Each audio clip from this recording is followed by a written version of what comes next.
Hi friends, இன்றைக்கி கட்லா மீன் வறுவல் பண்ண போகிறோம். அதுக்கு முதல்ல ஒரு மசாலா அரைச்சிக்கலாம்.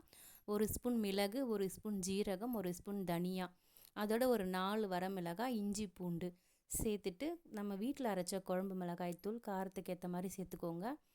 தேவையான அளவு உப்பு சேர்த்துட்டு நல்லா கொஞ்சம் தண்ணி விட்டு நல்லா நைஸாக அரைச்சின்னு வந்துட்டேன்.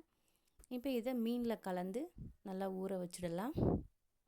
மீனுடைய அளவு 1 கிலோவுக்கு மேலே இருக்கிறதால நான் லெமன் ஒரு முழு பழம் எடுத்துருக்கிறேன்.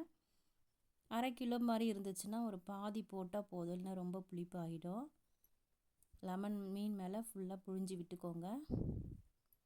இப்போ இந்த மசாலாவை எல்லா மீனுக்கும் நல்லா அப்ளை பண்ணி விட்டுருங்க. மசாலாவிலேயே ஒரு 20 நிமிஷம் போல் நல்லா ஊறட்டும்.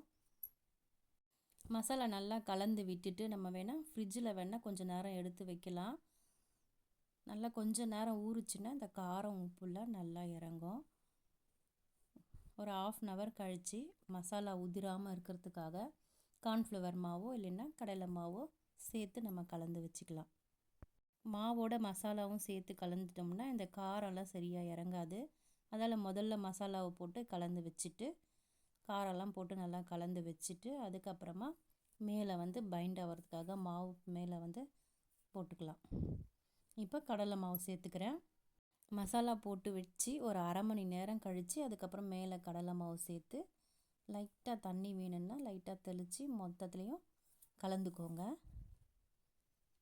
நல்லா கலந்து விட்டுட்டு இப்போ நம்ம தவாவில் போட்டு எடுக்கலாம். மசாலா உதிராமல் மீன்லேயே நல்லா ஒட்டி வரும். இப்போ ஒரு பீஸாக தவாவில் சேர்த்துக்கிறேன். இதோட வாசனைக்காக ஒரு கொத்தமல்லி